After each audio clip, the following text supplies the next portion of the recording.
Bonjour Gaël, Hein.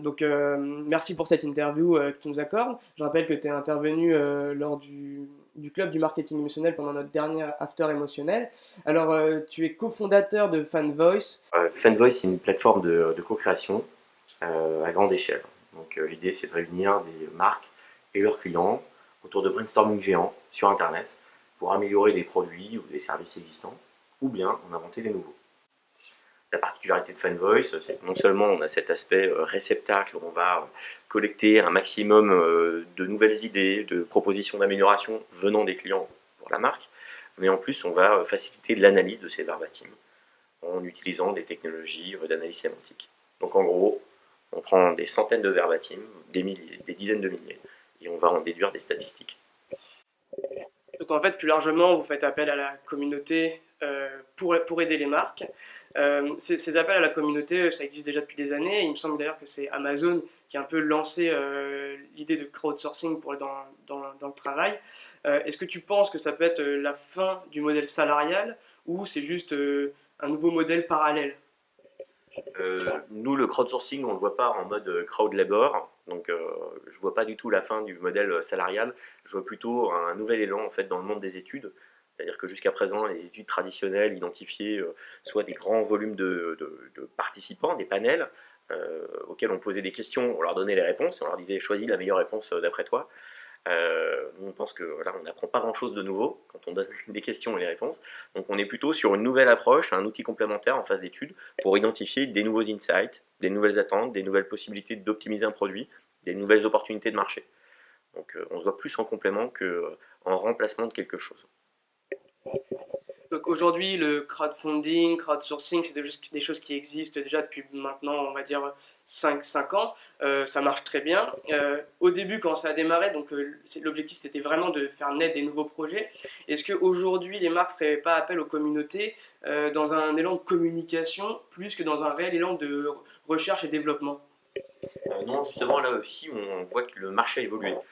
Moi, j'ai fait mon premier projet de crowdsourcing, c'était il y a un peu plus de 6 ans pour Orange. Après, j'ai fait une communauté pour PMU. Donc, il y a des marques qui étaient vraiment en amont de ces problématiques et qui se disaient, tiens, on va s'en servir pour tester des choses et puis aussi pour communiquer. Et là, on sent que le marché est vraiment en train d'évoluer. Et les marques sont en train de pérenniser leur communauté de consommateurs et l'envisage à la fois dans une démarche d'idéation, hein, classique, donnez-nous des idées pour qu'on innove, la démarche de co-création, ok, on a des idées, maintenant on veut les co-développer avec le client, valider des concepts, les pérenniser et accélérer le time to market, ou alors en phase de bêta test. Il y a plein de marques qui lancent des produits sans avoir fait un gros test massif consommateur. Là, il n'y a pas très longtemps, on a accompagné Direct Assurance sur un pré-lancement auprès de 500 clients types, donc des gens qui ont acheté l'offre et qui nous ont fait des feedbacks immédiats, des early adopters qui ont fait des feedbacks immédiats pour améliorer l'offre avant son lancement officiel. Donc on reste encore dans cette dynamique pour rassurer les marques dans la création, dans la nouvelle création de produits, lancement de produits. Moi, je vais citer un peu Steve Jobs qui disait que justement les études en fait étaient là pour rassurer, mais que si on est sûr de son concept, on n'a pas besoin justement de faire appel à ces types de plateformes. Toi, qu'est-ce que tu en penses justement? Alors évidemment, bon, tout le monde n'a pas un Steve Jobs dans sa boîte, donc c'est très difficile hein, de trouver des nouveaux concepts de produits.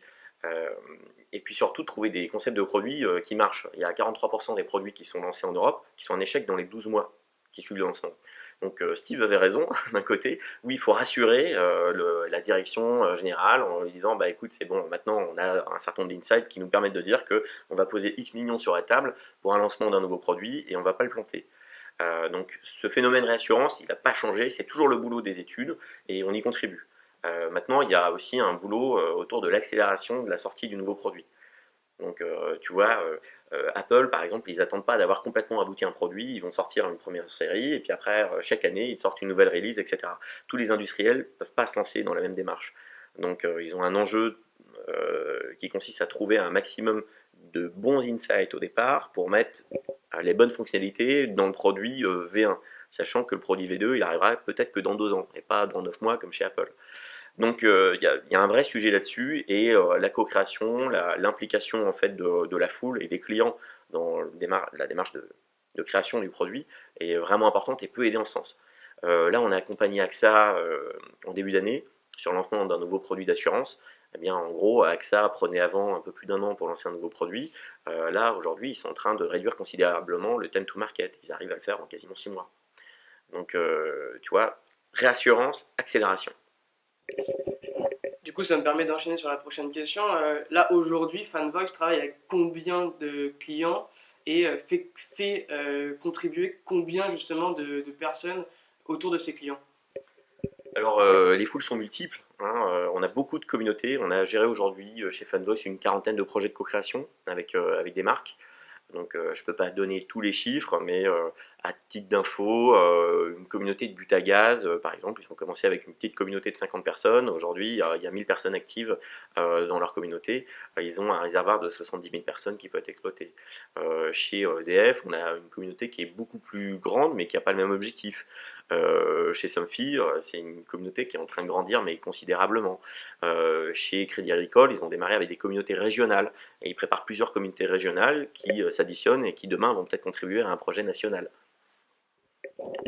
Alors, du coup, ça met un petit peu une frontière assez floue entre le travail et la contribution. Où est-ce que se placent justement les personnes on va dire les personnes qui participent à la plateforme par rapport aux marques? Nous, on joue plutôt la carte du fun et de l'implication personnelle du consommateur pour un produit qu'il va consommer.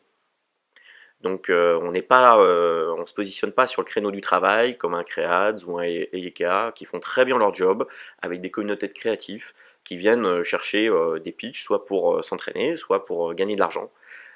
C'est pas notre boulot. On fait tous du crowdsourcing, hein. On s'adresse à des foules et finalement on leur propose de participer à des projets, mais c'est pas la même approche. Nous, on se présente majoritairement comme une plateforme de concours d'idées. Voilà, tu utilises un produit au quotidien, tu voudrais qu'il soit meilleur demain parce que tu adores, je sais pas moi, ton téléphone et tu voudrais que la prochaine version ou la prochaine release logicielle elle intègre 3 ou 4 features que tu n'as pas aujourd'hui et que tu trouves chez des concurrents. Donc bah, tu vas le dire parce que tu adores ton téléphone, tu n'as pas envie d'en changer, tu veux juste qu'il soit meilleur.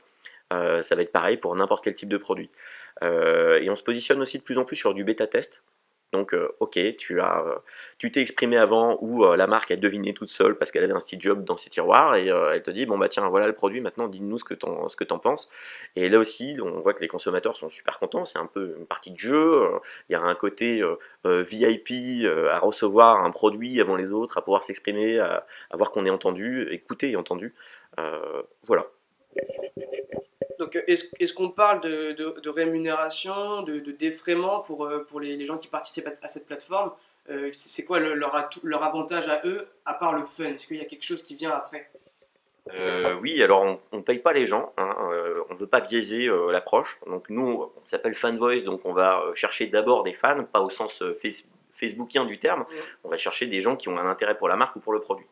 Donc quand on a travaillé pour Seb par exemple, on est allé chercher des gens qui ont déclaré aimer cuisiner au quotidien. Donc on est allé chercher des bases de données, d'abonnés à des newsletters autour du cooking. Donc rien que le fait de s'exprimer pour demain avoir des nouveaux services qui répondent mieux à leurs attentes, c'est déjà une motivation en soi. Après évidemment on récompense les meilleurs contributeurs.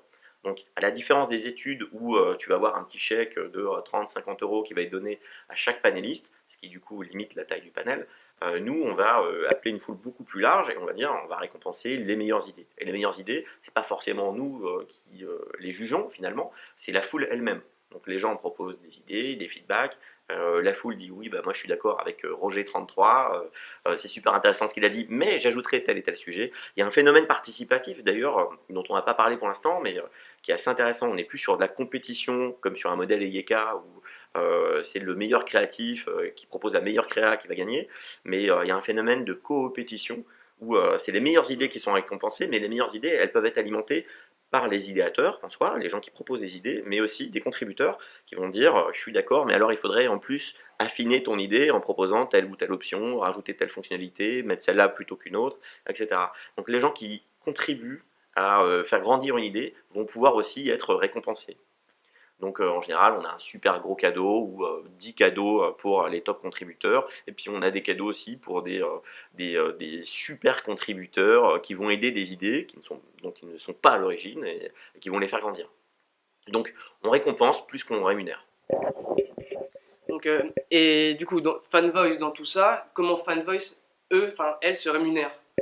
Alors, notre business model, il est très simple, on vend des licences. Donc, soit il y a des entreprises qui veulent avoir, qui ont une grande question, elles veulent absolument y répondre en un minimum de temps. Donc là, on lance un projet participatif. Donc, la marque va envoyer un mailing à ses clients, ses prospects, ses collaborateurs, ses fans, et va dire bon bah voilà, venez sur cette plateforme et donnez-nous votre avis sur ce sujet. Comme ça, on va pouvoir avancer et mieux répondre à vos attentes. Soit la marque a plusieurs projets dans l'année, et donc elle va acheter une licence annuelle. Donc c'est notre site en marque blanche. On forme la marque à l'utilisation, donc il y a une petite partie de service, et puis il y a une partie licence annuelle tout simplement. Donc ça nous permet de nourrir aujourd'hui toute l'équipe Fanvoice et travailler sur des projets de R&D pour aller toujours plus loin dans l'approche de compréhension automatique en fait des besoins des clients de nos clients. Merci Gaël pour cette interview et puis bonne continuation avec Fanvoice et j'espère qu'on se retrouvera lors de prochains rendez-vous. Merci.